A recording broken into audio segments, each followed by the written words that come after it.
Friends, welcome to my channel smart study 83।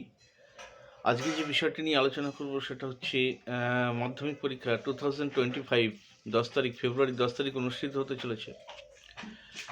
তো সেইখানে আমি আজকে ভূগোলের কয়েকটি ব্রড কোশ্চেন নিয়ে আলোচনা করব। তো দেখো, পড়েছে তো সারা বছর সবাই আশা করি ভালোই পড়েছো, মনে কোনো চিন্তা রাখবে না। তো আমি যে প্রশ্নগুলো নিয়ে আলোচনা করব, যে হিমবাহ ও সঞ্চয় কার্য, বায়ুর ক্ষয়কার্যের ফলে সৃষ্ট 3টি সচিত্র ভূমিরূপের বর্ণনা, আর রয়েছে হিমবাহের ক্ষয়কার্যের ফলে 3টি সচিত্র ভূমিরূপের বর্ণনা। এই দুটো প্রশ্ন আমার কাছে খুব ইম্পর্ট্যান্ট মনে হচ্ছে।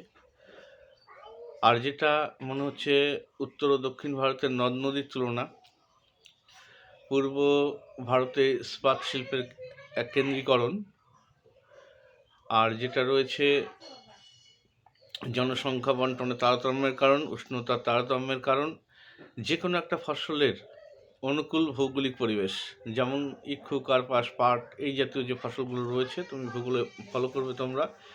তো এর অনুকূল ভৌগোলিক পরিবেশ আমার কাছে বেশ একটা ইম্পর্টেন্ট মনে হচ্ছে।